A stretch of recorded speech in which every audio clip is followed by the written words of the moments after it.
Adani பங்குல SEBI தலைவர் மாதாபி பூச்சி முதலீடு செய்திருப்பதா ஹிண்டன்பர்க் அறிக்கை விட்டுருக்காங்க. இதற்கு முன்பு ஒரு ஹிண்டன்பர்க் அறிக்கை கொடுத்தாங்க.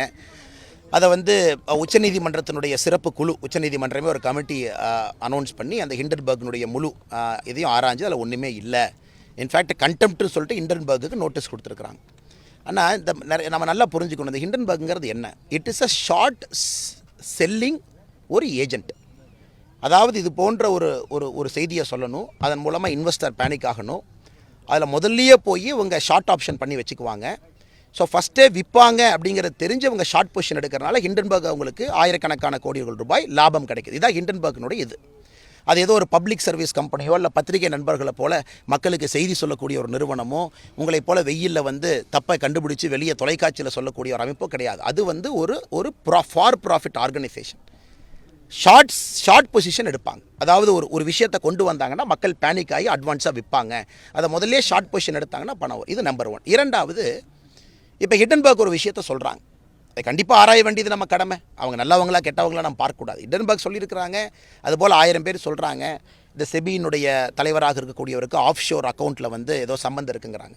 அது கண்டிப்பாக கண்டறியப்பட வேண்டியது தான். ஆனால் இதற்கு முறை நாம் நல்லா புரிஞ்சுக்கணும், ஹிண்டன்பர்க் அவங்க புலி வருதுன்னு பலமுறை புலி வருதுன்னு சொல்லி கழுது புலி கூட வரல. நாமளும் புலி வருதுன்னு 3 மாதமாக திரும்பி பார்த்தோம். ஹிண்டன்பர்க்கில் சொல்லிட்டான் அதானி புலி வருதா அம்பானி புலி வருதான்னு பார்த்தோம், ஒரு கழுது புலியை கூட காணோம். ஆனால் இந்த முறை மறுபடியும் செபி புலி வந்திருக்குன்னு கிளம்பியிருக்கு. அதையும் இன்வெஸ்டிகேட் பண்ணுவோம்.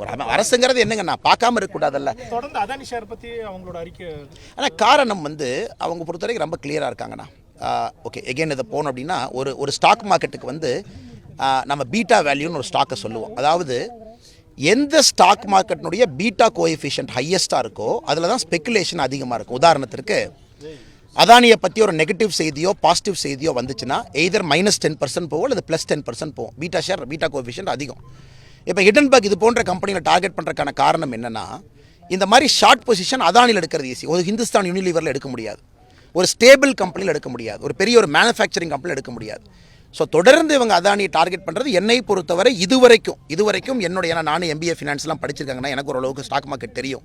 என்னை பொறுத்தவரை இதுவரை ஆலோசனை செய்து பார்த்ததில் அவங்க வேர்ல்டு ஃபுல்லாக, இந்தியானா அதானி வேர்ல்டு ஃபுல்லாக டார்கெட் பண்ணுவாங்க. யூரோப்பில் ஒரு கம்பெனி அதை டார்கெட் பண்ணி அதில் ஆயிரக்கணக்கான கோடி ரூபாய் லாபம் சம்பாதிச்சிருவாங்க அந்த ஷார்ட் பொசிஷனில். அதனால் நான் ஏற்கனவே சொன்னது போல் இதுவரை அவர்கள் சொன்னது பொய்யாக இருந்தாலும் ஒரு அரசனுடைய கடமை சொல்லிட்டீங்க, மறுபடியும் செக் பண்ணுவோம். சரி, ஓகே, நீங்கள் என்ன ஆஃப்ஷோர் அக்கௌண்ட்டில் செபி ஆளுக்கு வேலை இருக்குது, சரி செக் பண்ணுவோம் என்ன இருக்குது, இருந்தால் நடவடிக்கை எடுப்போம். ஸோ அதற்காக இதுவரை ஹிண்டன்பர்க் சொன்னதெல்லாம் பொய், இதற்கு நாம் காதை பொத்திக்கிட்டு நம்ம நடவடிக்கை எடுக்க போகிறதில்லைன்னு யாரும் சொல்லிங்கன்னா, moment they make an allegation, responsible government அப்படி தான் நம்ம பண்ணோம். செபி மேலே வச்சாங்க. செபி இதற்கு முன்பு அதானி இதுக்கு அவங்களே இன்வெஸ்டிகேட் பண்ணாங்க. செபி மேலே நம்பிக்கை இல்லைன்னு காங்கிரஸ் சொல்லிச்சு. சுப்ரீம் கோர்ட் ஒரு கமிட்டி போட்டாங்க.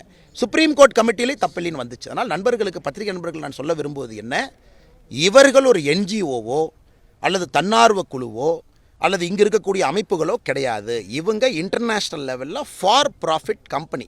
அதுதான் இதை மக்கள் நல்லா புரிஞ்சுக்கிட்டாங்கனாவே அவங்க பார்வை இதில் மாறிடும். வருகின்ற காலத்தில் இது போன்ற நிறைய தாக்குதல் இந்தியா மேலே தொடுப்பாங்க. A strong India is bad for many global country. ஒரு வலிமையான பாரதம் உலகத்தில் இருக்கக்கூடிய பல நாடுகளுக்கு அச்சுறுத்தல். பாரதம் வலிமையாக இருக்கக்கூடாது என்பதற்காக உலக அளவில் பெரிய சதி நடக்குது. அதில் இதுவும் ஒன்றாக பார்க்கின்றேன். இதை நான் சொன்னாலும் அவங்க சொல்கிற அலிகேஷனை செக் பண்ணணும் அப்படின்னு நான் சொல்கிறேன். நீங்கள் இந்தியாவை தவிர நீங்கள் எங்கே வழக்கு போட்டாலும் நாங்கள் சந்திக்க தயாராக இருக்கோம் அப்படின்னு சொல்லியிருக்காங்க. ஏன்னா சுப்ரீம் கோர்ட் இருக்குது. சுப்ரீம் கோர்ட் ஒரு கமிட்டி போட்டு செக் பண்ணுறாங்க. இந்தியாவை தவிர நீங்கள் வழக்கு எங்கே போட முடியுங்க? இவனா இன்டர்நேஷ்னல் கோர்ட் ஆஃப் ஜஸ்டிஸ் எடுத்துகிட்டு போகிற அளவுக்கு இவங்க பெரிய அமெரிக்காவுடைய ஜனாதிபதியா? இல்லை அவங்க இப்படியே அவங்க பில்டப் கொடுத்து மீடியாவில் ஸ்பெக்குலேட் பண்ணி பெரிய ஆளாக வந்துடுவாங்க. இந்தியாவுடைய highest court supreme court of India. அது மேலே நம்பிக்கை இல்லைன்னா ஹிண்டன்பர்க்காரனுக்கு இந்தியா என்கின்ற வார்த்தையை பயன்படுத்துறதுக்கே அருகதை கிடையாது. உனக்கு என் நாட்டு மேலே மரியாதை இல்லை, என்னோட உச்சநீதிமன்றத்தின் மீது உனக்கு மரியாதை இல்லைன்னா எதுக்கு என் நாட்டை பற்றி நீ பேசுகிற? அதான் என் கேள்வி. நீ என் நாட்டை பற்றி பேச எல்லா உரிமையும் இருக்குது. ஆனால் பாதிக்கப்பட்ட பார்ட்டி அவங்க லீகல் ரிகோர்ஸ் போகும்போது என்னுடைய உச்சநீதிமன்றத்தை அரசாங்கத்தை நம்ப மாட்டேன். ஹிண்டன்பர்க் பாருங்கள், கவர்மெண்ட் நோ, செபியை நம்ப மாட்டாராம்மா, உச்சநீதிமன்றத்தையும் நம்ப மாட்டாங்களாம். யாரைங்க நீங்கள் நம்புவீங்க?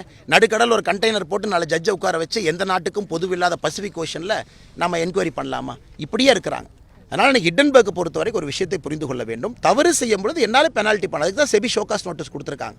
செபி ஷோகாஸ் நோட்டீஸ் கொடுத்துருக்காங்க அப்படிங்கிறக்காக திரும்ப ரிட்டாலியேஷன் பண்ணுறாங்க. அது எப்படி ஏற்றுக்கொள்ள முடியுங்கன்னா? எப்படி ஏற்றுக்கொள்ள முடியும்? இதை மாதிரி அடுத்து இன்னொரு கம்பெனி இங்கிலாண்டில் ஒரு கம்பெனி சொல்லுவான், நான் இந்தியாவில் எல்லாம் ஒத்துக்கிறேன், ஆனால் சுப்ரீம் கோர்ட் மேலே நம்பிக்கை இல்லை, நீ ஹேகில் வந்து இன்டர்நேஷனல் கோர்ட் ஆஃப் ஜஸ்டிஸுக்கு வா, நீ நானும் ஆர்கியூ பண்ணுங்கன்னா அந்த நாட்டை எப்படிங்க நான் நடத்த முடியும்? எப்படி இந்த நாட்டை நடத்த முடியும்? நம்முடைய நாட்டின் மீது நீ அவதூறு பரப்ப பிரச்சனை இல்லை, ஆனால் அவதூறு பரப்பப்பட்ட ஆப்போசிட் பார்ட்டிக்கு ஒரு லீகல் ரீகோர்ஸ் இருக்கணும்ல. அப்போ உச்சநீதிமன்றத்தை தவிர வேறு ஹையஸ்ட்டில் கோர்ட் என்னங்கண்ணா இருக்குது? அதனால் இவங்க நமக்கு தயவு செய்து இது போன்ற நிறுவனங்கள் நமக்கு பாடம் எடுக்க வேண்டாம். ஜனநாயகம் என்ன, ஒரு சட்டம்னா என்ன, ஒரு நீதித்துறைனா என்ன நமக்கு சொல்ல வேண்டும். செய்திகளை உடனுக்குடனும் துல்லியமாகவும் தெரிந்து கொள்ள சப்ஸ்கிரைப் பண்ணுங்க.